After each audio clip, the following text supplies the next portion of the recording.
নমস্কার বন্ধুরা, আশা করি সকলে ভালো আছো। আগের ক্লাসে আমরা দেখেছিলাম মেজারমেন্ট, ইউনিট অ্যান্ড ডাইমেনশন, কী করে ইউনিট এবং ডাইমেনশনগুলো কোনো মুখস্থ ছাড়াই ক্যালকুলেশন করে বার করা যায়। আজকের ক্লাসে আমরা দেখব ম্যাটার অ্যান্ড এনার্জি, পদার্থ এবং শক্তি।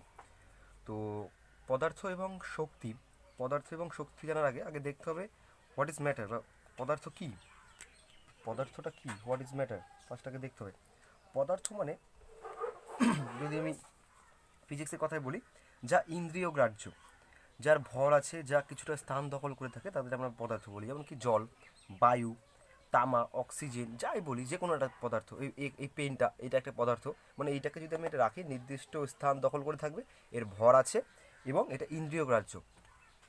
আচ্ছা, পদার্থগুলো। এবার হচ্ছে energy. What is energy? Energy কি? ছোটোবেলায় আমাদের একটা জিনিস পড়েছিলাম, কাজ করার ক্ষমতাকে শক্তি বলে বা এনার্জি বলে।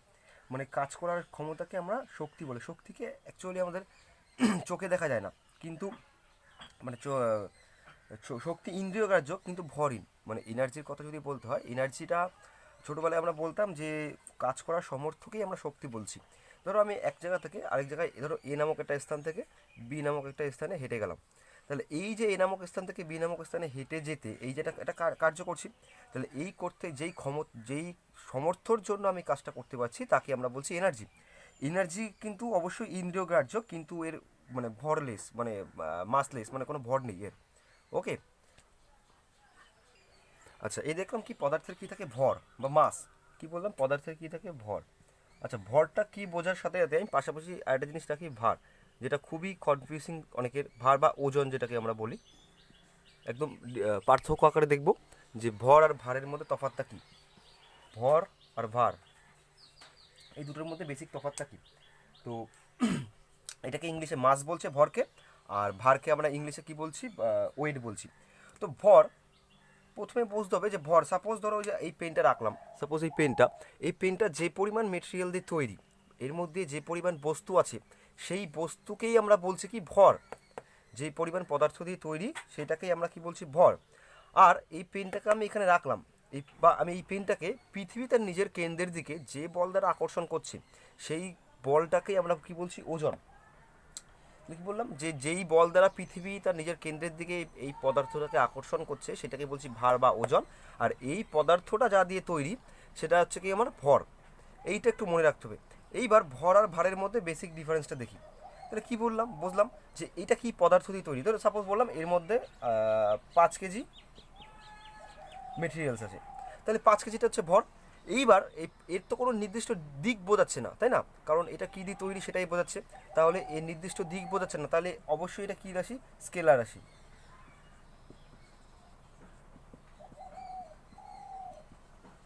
অনেকে মুখস্থ করে যে ভর স্কেলার রাশি, ভার ভেক্টর রাশি, ঠিক আছে, এটা স্কেলার রাশি, ওটা ভেক্টর রাশি। অ্যাকচুয়ালি সেগুলো কখনোই মুখস্থ করতে হয় না, খালি জানতে হয় যে স্কেলার রাশি কি, ভেক্টর রাশি।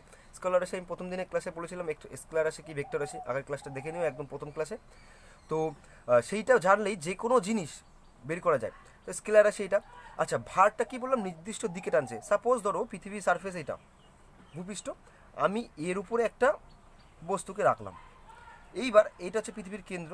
তো পৃথিবীর কেন্দ্রের দিকে এই বস্তুটাকে তো পৃথিবী টানবে, পৃথিবীর কেন্দ্রের দিকে ওই বস্তুটাকে তো পৃথিবী টানবে। এটা ধরো পৃথিবী যদি সেন্টার হয়, তাহলে এই বস্তুটাকে ধরো পি নামক একটা পদার্থ, এটাকে পৃথিবীর কেন্দ্রের দিকে টানছে, তাহলে নির্দিষ্ট দিকে টানছে এবং অবশ্যই এর মান আছে। সাপোজ ধরো বললাম এত এত নিউটন ভরে টানছে, ঠিক আছে, তাহলে নির্দিষ্ট দিকে টানছে এবং এটা নির্দিষ্ট মান আছে, তাহলে মান অভিমুখ থাকলে দুটোই কী হয়, এটা হচ্ছে ভেক্টর রাশি, ঠিক আছে। আচ্ছা, এবার ভেক্টরটা কি বিস্তারিত গেলাম না, কীভাবে কি ভেক্টর ক্যালকুলেট করে না করে, এগুলো কারোর যদি প্রয়োজন হয় বলবে, আমি অন্য ক্লাসে বলার চেষ্টা করবো। আচ্ছা, আচ্ছা, এবার কি, এইটা দেখলাম, এই যে সাপোজ ধরো এই পেনটা 5 কেজি পদার্থ দিয়ে তৈরি। তাহলে আমি যদি এইখান থেকে সাপোজ ধরো আমি উত্তর 24 পরগনা থেকে আমি সাপোজ ধরো দার্জিলিং গেলাম, তাহলে এই 5 কেজির কি কোনো পরিবর্তন হবে? এমন তো না যে এই পেনটা আমার প্লাস্টিক দিয়ে তৈরি, আমি দার্জিলিং গেলাম এটা লোহার হয়ে গেল, কখনোই পসিবল না। তাহলে তাহলে এটা কখনোই মানে পরিবর্তন হওয়া সম্ভব না। তাহলে কি বুঝলাম, ভর হচ্ছে কি, অপরিবর্তনশীল। অপরিবর্তনশীল। আর ভার কি হবে, সাপোজ আমি ধরো এই যে ধরো সারফেসটা, এই যে পৃথিবীর কেন্দ্র, এই যে, ঠিক আছে, আমি ধরো এইখানে একটা বল রাখলাম, তাহলে এইখান থেকে পৃথিবী টানছে এটাকে। আচ্ছা, আমি ধরো এইটা ধরো আমাদের নর্থ চব্বিশ পরগনা, আমি এখান থেকে এইখানে চলে গেলাম, দার্জিলিংয়ে চলে গেলাম, তাহলে পৃথিবী এইটাকে নিজের কেন্দ্রের দিকে টানবে। তাহলে অবশ্যই এইখান থেকে এর যা ডিস্টেন্স হবে, এর ডিস্টেন্স নিশ্চয়ই আরও কম, তাহলে কম ডিস্টেন্সের মধ্যে আকর্ষণ বলটা বেশি হবে, তাহলে নিশ্চয়ই এই নর্থ চব্বিশ পরগনার এর ওজনটা বেশি হবে, কিন্তু দার্জিলিংয়ের ওজনটা কম হবে, কারণ পৃথিবীর তো আমার মাধ্যাকর্ষণ শক্তির এই পাওয়ারটা কমে যাচ্ছে যত উপরে যাচ্ছে, ঠিক আছে। আমি যদি একটা পাওয়ার মানে আকর্ষণ বলটা কেমন, ধরো আমি চুম্বক থেকে কোনো লোহাকে যত দূরে নিয়ে যাবো তত আকর্ষণ কমবে, এই জিনিসটাও সেম। তাহলে আমি কি বুঝলাম, ভার হচ্ছে পরিবর্তনশীল, মানে স্থান ভেদে পরিবর্তন হয়, পরিবর্তনশীল। ওকে, আচ্ছা, তাহলে কি দেখলাম যে, আচ্ছা এবার আসি ইউনিট, কি করে এর ইউনিট, আচ্ছা ইউনিট কি করে ক্যালকুলেশন করতে আমি বলেছিলাম। আচ্ছা, তাহলে এর ইউনিট কি, সিজিএস হচ্ছে গ্রাম আর এসআইতে কিলোগ্রাম।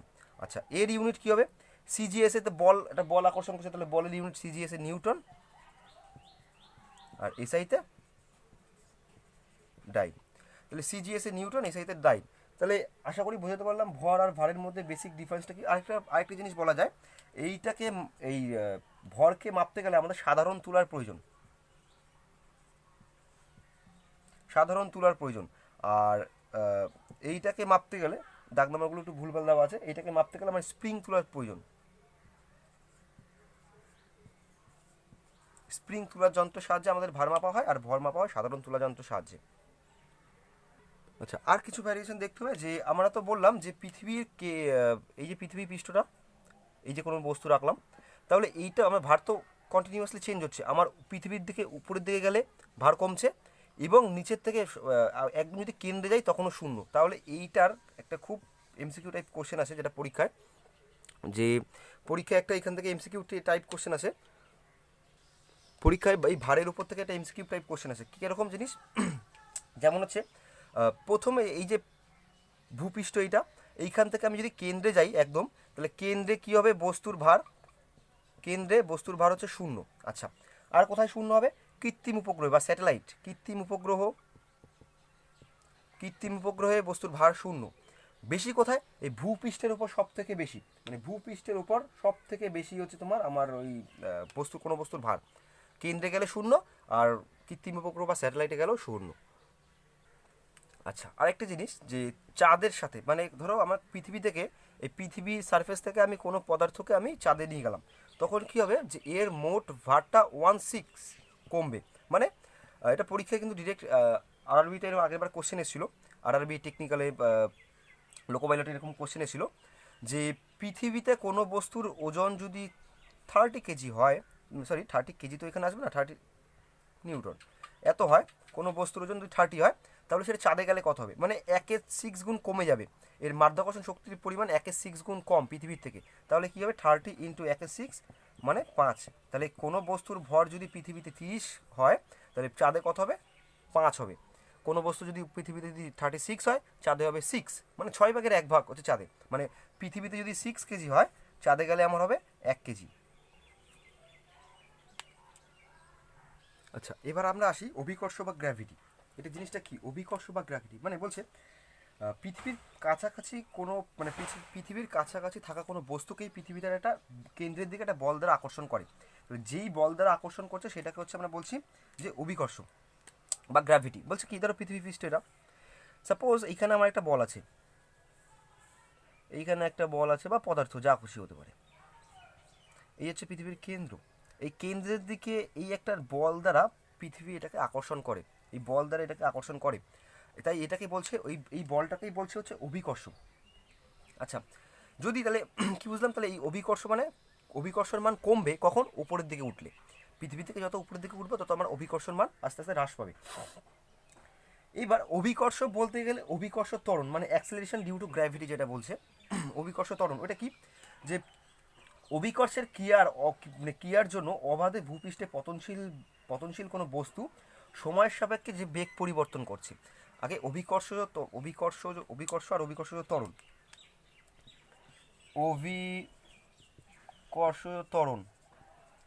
অভিকর্ষ ত্বরণ মানে, আগে ত্বরণ মানে কি, যে ধরো আমি এখানে 5 কিমি/আওয়ার গতিতে কেউ যাচ্ছিল, সেখান থেকে হট করে 10 কিমি/আওয়ার গতিতে ছোটা শুরু করলো। তাহলে এই যে 5 কিমি বাড়লো, তাহলে এই 5 কিমিটা হচ্ছে ত্বরণ। তাহলে ধরো ভূপৃষ্ঠ থেকে কোনো পদার্থকে ওপর দিয়ে ফেলা হলো, ঠিক আছে, এই পদার্থটা এখান থেকে ফেললো, তাহলে ফেলতে ফেলতে এখানে তো প্রথম শূন্য ছিল, এখানে যখন আসলো সাপোজ ধরো এর 5 কিমি গতিবেগ, এই স্থান থেকে ধরো এ নামক স্থান থেকে যখন বি নামক স্থানে আসছে তখন দেখা গেলো কথা 7 কিমি/আওয়ার। তাহলে এই যে 2 কিমি বাড়লো এইটাই হচ্ছে ত্বরণ। তাহলে এই যে 2 কিমিটা এখানে কি অভিকর্ষীয় ত্বরণ। কেন? যে এই অভিকর্ষের কারণে এই ত্বরণটা সৃষ্টি হচ্ছে, তাই কি বলছে অভিকর্ষীয় ত্বরণ। আচ্ছা, অভিকর্ষ বলতে গেলে প্রথমে একটা জিনিস আছে মহাকর্ষ। অভিকর্ষ বলতে গেলে আছে মহাকর্ষ। আচ্ছা, অভিকর্ষ আর মহাকর্ষের মধ্যে অনেকেই গোলায়, খুব একটা সূক্ষ্ম ডিফারেন্স, ঠিক আছে। অবশ্যই বলা যায় যে অভিকর্ষ ওয়ান টাইপ অফ মহাকর্ষ, যেটাকে বলছি অভিকর্ষ এক প্রকার মানে মহাকর্ষ বলা হয়। আচ্ছা, অভিকর্ষটা কি, যে আরেকবার বলি, এই কেন্দ্রের দিকে কোনো বস্তুকে পৃথিবী যে বল দ্বারা টানছে এটাকে আমরা কি বলছি অভিকর্ষ। আর মহাকর্ষ কি, এই পৃথিবী পৃষ্ঠের উপর এই একটা এ নামক একটা বস্তু, বি নামক একটা বস্তু কি করছে, এদের মধ্যে একটা ইন্টারনাল একটা ফোর্স কাজ করছে, মানে এ বিকে টানছে, ঠিক আছে, এ টানছে বিকে নিজের দিকে, আবার বি টানছে একে নিজের দিকে, ঠিক আছে। এ বিকে নিজের দিকে টানছে আর বি আবার একে, মানে পরস্পর দুটো বস্তু পরস্পরকে নিজেদের দিকে আকর্ষণ করে। এই যে আকর্ষণ করার ক্ষমতা, এইটাকে বলছে তোমার মহাকর্ষ। মানে পৃথিবী যেটা পৃথিবী নিজের কেন্দ্রের দিকে টানছে, এটাও তো দুটো বস্তুর মধ্যে একটা আকর্ষণ, এইটাও কিন্তু এক প্রকার মহাকর্ষ বলা যায়। এবার অনেকের প্রশ্ন হতে পারে যে এরা যদি পরস্পরের দিকে আকর্ষণ করে তাহলে এটা এক জায়গায় চলে আসে না কেন, এটা মানে এ বি ধরো আকর্ষণ করছে, তাহলে এ বি কিছুক্ষণ পরে এক জায়গায় চলে আসে না কেন, ঠিক আছে, খুব একটা ইন্টারেস্টিং জায়গা এখানে। আচ্ছা, এই অভিকর্ষ আর মহাকর্ষ যে এর মধ্যে মানে এটা এটা আসে না কেন, এটা থিওরিটিক্যালি বলি এদের মধ্যে যেই দুটো ফোর্স কাজ করে খুবই নগণ্য, খুবই নগণ্য, যার জন্য এটা আসে না। এর একটা ম্যাথামেটিক্যালি প্রমাণ আছে, ঠিক আছে। কেউ যদি ইন্টারেস্টেড থাকো বলবে, আমি পরে আলোচনা করব বা পরের একটা ভিডিওতে আলোচনা করব, কারণ এই সমস্ত প্রুফ যদি এখন ম্যাথামেটিক্যাল দেখাতে যাই তাহলে ভিডিওর লেন্থ অনেক বড় হয়ে যাবে। আচ্ছা, আচ্ছা, এইখান থেকে ম্যাথামেটিক্যাল ক্যালকুলেশন করার সময় মানে অভিকর্ষ আর মহাকর্ষটা কী, আমি যদি নিউটনের দ্বিতীয় গতিসূত্র অনুযায়ী দেখি, এফ মানে এটা অভিকর্ষ এক পর ওয়ান টাইপ অফ বল, তাহলে এফ সমান সমান কি এম ইন্টু এ, বা অনেক জায়গায় এম ইন্টু এফ লেখে, মানে ফোর্স সমান সমান ভর ইন্টু অ্যাক্সিলারেশন, ঠিক আছে, মানে ভর ইন্টু ত্বরণ। আচ্ছা, মহাকর্ষ সমান সমান যে মহাকর্ষ সমান সমান এইটাকে যদি আমি এফ দিয়ে ডিনোট করি, মহাকর্ষকে যদি আমি এফ দিয়ে ডিনোট করি, তাহলে এখানে লিখতে পারি জি ইন্টু m1 m2, কী বললাম, G into m1 m2 by D square বা কোনো জায়গায় আর স্কোয়ার লেখা থাকে, ঠিক আছে, ডি স্কোয়ার বা কোনো জায়গায় আর স্কোয়ার লেখা থাকে। এইখানে এই সূত্রটা আর কিন্তু ওই কুলম্বের সূত্রটা প্রায় সেম, মানে পুরোপুরি সেম কনসেপ্ট, মানে ওইখানেও ঠিক ওয়ান টাইপ অফ মহাকর্ষ কাজ করে। তাহলে এইখানে জিটাকে বলছে তোমার মহাকর্ষীয় ধ্রুবক, ঠিক আছে, এইখানে জিটাকে বলছে ক্যাপিটাল জি মহাকর্ষীয় ধ্রুবক, আর এইখানে যে স্মল জিটা কাজ করে এইখানে, অথবা আমি যদি মহাকর্ষের সে লিখি এম ইন্টু এখানে জি লেখা যায় এই এর জায়গায়, তাই তো। তাহলে এই জিটা হচ্ছে তোমার, এবার এই জিটা কোথা থেকে আসলো বলছি আস্তে আস্তে, যে এই মহাকর্ষ ধ্রুবকের ক্ষেত্রে দেখা যাচ্ছে যে এই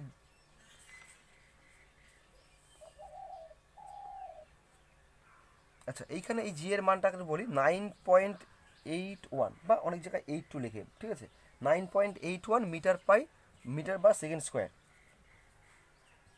9.8 মিটার/সেকেন্ড স্কোয়ার, ঠিক আছে, মিটার পার, ওই যে ত্বরণ বলছিলাম এ মানে ত্বরণ, তাহলে ত্বরণের একক কি মিটার/সেকেন্ড স্কোয়ার, আমি ক্যালকুলেশন করে দেখিয়েছিলাম তাই আসছে। তাহলে এখানে তাহলে এটা কিন্তু কনস্ট্যান্ট মান এফ এর, স্মল জি এটা কিন্তু সবসময় কিন্তু পরিবর্তন হয়, আর এখানে ক্যাপিটাল জি অলওয়েজ কনস্ট্যান্ট, এখানে কোনো পরিবর্তন হয় না।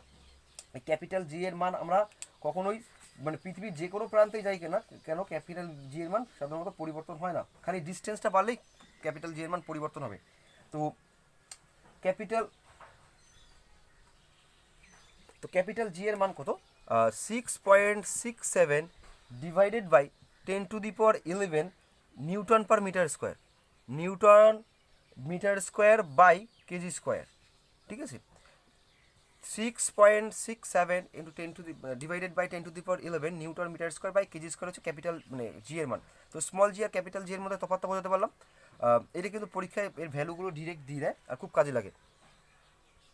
আর এদের যে মাত্রা, এই মাত্রা আর ইউনিট আমরা আগের ক্লাসে করেছিলাম, এদের যে মাত্রা, বিশেষ করে এই মহাকর্ষের মাত্রাটা, বিশেষ করে কি এই মহাকর্ষের মাত্রাটা এনডিএর পরীক্ষায় বেশ কয়েকবার এসছে। আমি একবার এয়ারফোর্সের পরীক্ষা দিয়েছিলাম, সেই পরীক্ষায় এর মাত্রাটা এসছে। সুতরাং এই জি এর মাত্রা, মানে এই জি এর মাত্রাটা খুব মানে ভাইটাল, খুব কাজে আসে, পরীক্ষায় আসে জি এর মাত্রাটা। আচ্ছা, এখানে একটা ইন্টারেস্টিং ব্যাপার, অভিকর্ষ মানে বললাম যে পৃথিবী নিজের কেন্দ্রের দিকে টানছে।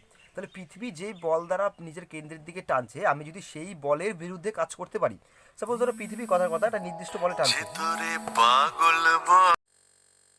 এখানে একটা ইন্টারেস্টিং ব্যাপার যে অভিকর্ষ মানে নিজের কেন্দ্রের দিকে পৃথিবী টানছে। এইবার পৃথিবী যে বল দ্বারা টানছে, তাহলে আমার কনসেপ্ট কী দাঁড়ায় যে তার থেকে বেশি বল যদি আমি অ্যাপ্লাই করতে পারি পৃথিবীর এগেইনস্টে, মানে পৃথিবীর এই অভিকর্ষের এগেইনস্টে, তাহলে আমি কি পৃথিবী থেকে বেরিয়ে যাব।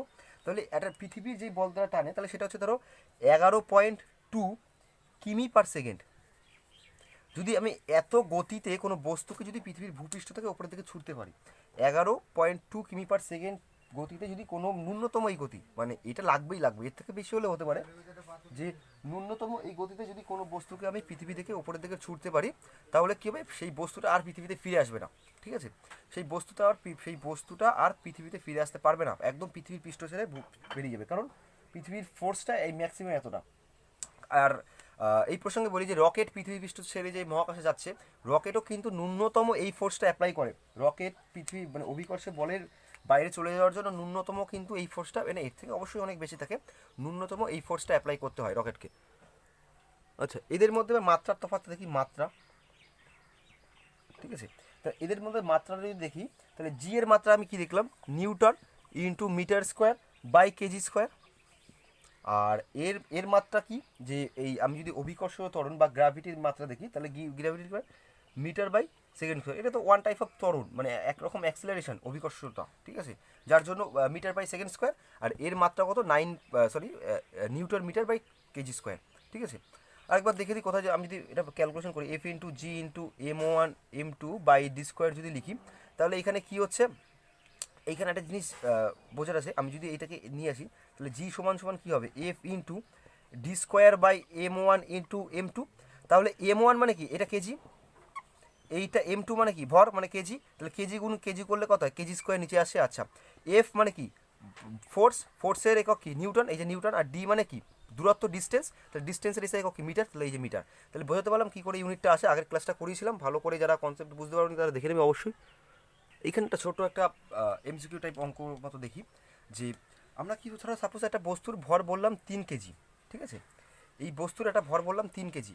এবার ওজন বা ভার, মানে এই পৃথিবী তাকে কোন বল দ্বারা টানবে, একটা নির্দিষ্ট বল দ্বারা টানবে 3 কেজির ভরটাকে যদি আমি ওপরে রাখি, তাহলে টানার পর মানে তার মান কত হবে, তাহলে পৃথিবী তার অ্যাক্সিলারেশন বা এ বা জি এর মান কত, 9.8। তাহলে এই 9.8 বল দ্বারা টানবে, অর্থাৎ আমার অভিকর্ষজ ত্বরণ বা আমার ওই ভার বা ওজন সমান সমান এই বস্তুটার ওজন কত হবে, এই যে 3 কেজি বস্তুটার ওজন কত হবে, 3 ইন্টু 9.8। কী বললাম, এই বস্তুটার ওজন কত হবে, 3 ইন্টু 9.8। এই যে 3 কেজি, এইটা নটা ওজন, এটা ভর, ভরকে আমি 9.8 দিয়ে মাল্টিপ্লাই করলে আমি পাবো হচ্ছে ভার। ওকে, এটা কিন্তু পরীক্ষায় দেয় কিন্তু। আচ্ছা, এবার একটা ইন্টারেস্টিং গল্প বলি মহাকর্ষ নিয়ে, যে পৃথিবী সূর্যের চারদিকে ঘুরছে বা চাঁদ পৃথিবীর চারদিকে ঘুরছে কীভাবে। এই সাপোজ ধরো সূর্য গুরু, এখানে সূর্যকে আমি এখানে গুরু ধরি, ঠিক আছে, মাঝখানে বসে আছে। এবার পৃথিবী সাপোজ ধরো এই যে দুখানা বস্তু, এইবার পৃথিবীর তো নির্দিষ্ট একটা আকর্ষণ বল আছে যার দ্বারা সূর্যকে নিজের দিকে টানছে, আবার সূর্যের আকর্ষণ বল আছে পৃথিবীর দিকে টানছে, সূর্যটা অবশ্যই অনেক বেশি। এবার পৃথিবী তো নিজের চারিদিকে ঘুরছে, ঘুরতে ঘুরতে পৃথিবী চাইবে যে ও এই অক্ষ বরাবর এই দিকে এরকম বেঁকাভাবে বেরিয়ে যাওয়ার জন্য, কিন্তু সূর্য বলছে না আমার দিকে আয়। এবার পৃথিবীর কথাও থাকলো, সূর্যের কথা থাকলো, পৃথিবী কিছুটা বেঁকে গেল, বেঁকে ধরো এই জায়গায় চলে গেল, এই জায়গায় যাওয়ার কথা ছিল এইখানে গেল, সূর্যের আকর্ষণ বলে। আবার পৃথিবী চাইছে এইদিকে নিজের অক্ষ বরাবর যাচ্ছে, সূর্য বলছে না এইদিকে আয়, আবার পৃথিবী বেঁকে এই জায়গায় চলে আসলো। আবার পৃথিবী চাইছে বাইরের দিকে বেরিয়ে যেতে, কিন্তু সূর্যের আকর্ষণে পৃথিবী আবার মানে গুরুর ডাকে আসছে, আবার কিছুটা বেঁকে আসলো। আবার পৃথিবী চাইছে এইদিকে বেরিয়ে যেতে, সূর্য আবার ডাকছে নিজের দিকে, আবার সূর্য ডাকছে, পৃথিবী বেরিয়ে যাচ্ছে, সূর্য ডাকছে, পৃথিবী বেরিয়ে যাচ্ছে, সূর্য ডাকছে নিজের দিকে, পৃথিবী বেরিয়ে যাচ্ছে। এই করতে করতে একটা উপবৃত্তাকার কক্ষপথ সৃষ্টি করছে, যে পৃথিবী সূর্যের চারিদিকে। এই উপবৃত্তাকার কক্ষপথে ক্রমশ পৃথিবী কী করছে, সূর্যের চারিদিকে ঘুরে বেড়াচ্ছে। এবার তাহলে কী দেখলাম, এইটা করতে গেলে দুখানা ফোর্স খুবই দরকার। এক হচ্ছে সূর্যের আকর্ষণ বল, সাথে সাথে পৃথিবীর একটা আকর্ষণ বল। যদি কোনো কারণে দুটো আকর্ষণ বলের মধ্যে একটা ব্যালেন্সটা নষ্ট হয়ে যায়, যে সূর্যের আকর্ষণ বল বেড়ে গেল, তখন সূর্যের আকর্ষণ বল বাড়লে কি পৃথিবী মুখ থুবড়ে পড়বে এখানে। যদি পৃথিবীর আকর্ষণ বল বেড়ে যায় তাহলে কি বলবে, বা বেড়ে যায় বা সূর্যের আকর্ষণ বল কমে যায়, একটা সময় দেখা গেল এই ব্ল্যাক হোল যেভাবে তৈরি হয়, যখন ওই প্রসঙ্গে যাচ্ছি না, সূর্যের আকর্ষণ বল কোনো কারণে বেড়ে গেল, তখন পৃথিবী কী হবে, যে সূর্যের আকর্ষণ বল নেই, দেখা গেলো জিরো হয়ে গেল, তখন পৃথিবীর কথা টানবে না, তখন পৃথিবী নিজের এই অক্ষ বরাবর সোজা এরম বেরিয়ে যাবে, ঠিক আছে, তখন এই কক্ষপথ থেকে বেরিয়ে যাবে বাইরে থেকে। অভিকর্ষ নিয়ে একটা গল্প বলি, যে গ্যালিলি আমরা সবাই চিনি, যার 1964 থেকে তোমার 1642, ঠিক আছে, সরি 1564, 1964 কী করে সম্ভব, 1664 থেকে 1642 সালের মধ্যে এই টাইম পিরিয়ড, মানে জন্ম আর মৃত্যু। তো এই ইতালির যেই হেলানো যেই মিনার, ঠিক আছে, হেলানো মিনারের, ইতালির পিসা শহরের যে হেলানো মিনারের উপর থেকে গ্যালিলি দুটো একই আয়তনের একটা লোহার বল আর একটা কাঠের গোলক দুটো নিয়ে, যে সবার ধারণা যে ভারীটা আগে পড়বে, ছোটোটা মানে হালকাটা কম পড়বে, কিন্তু না, ফেলানোর পর দেখা গেল যে দুটোই একই সাথে পড়লো, ঠিক আছে, দুটো বলই পুরো একই সাথে পড়েছিল। মানে তার দ্বারা কি বোঝা গেল, যে পৃথিবী প্রত্যেকটি বস্তুকে সমভাবে নিজের কেন্দ্রের দিকে আকর্ষণ করে। এরপরে একটা মতবিরোধ তৈরি হয়েছিল, কারণ এটা অ্যারিস্টটল বলেছিল যে ভারী জিনিসটা আগে পড়বে, হালকা মানে এটা গ্রিসের দার্শনিক বলে কথা, অ্যারিস্টটল বলছে ভারীটা আগে পড়বে, হালকাটা পরে পড়বে, কিন্তু গ্যালিলিও সেই ধারণাটা ভুল প্রমাণ করে দিয়েছিল। এর জন্যই বলে বিজ্ঞান আর দর্শন বা বিজ্ঞান আর এই মানুষের চিন্তাধারার মধ্যে যে একটা আইডিয়া করে কিছু বলা, এখানে এটাই তফাৎ, তাই না? তাই মানুষের ধারণা যে আগে বিভিন্ন ধর্মের যে বিভিন্ন আচার বিচার আছে, মানুষকে বলতো যে এই সমস্ত জিনিস মানলে তাদের রোগ মুক্তি হবে, এই মুক্তি হবে, কত কিছু হবে। তা এখন বর্তমানে এই করোনার সময় এখন দেখা যাচ্ছে প্রত্যেকটা মন্দির মসজিদ গির্জা থেকে শুরু করে প্রত্যেকটা ধর্মীয় স্থান এখন বন্ধ। এখন জয় হচ্ছে খালি বিজ্ঞানের, কারণ শেষমেশ বিজ্ঞানই তার অস্তিত্ব বজায় রাখতে পারে।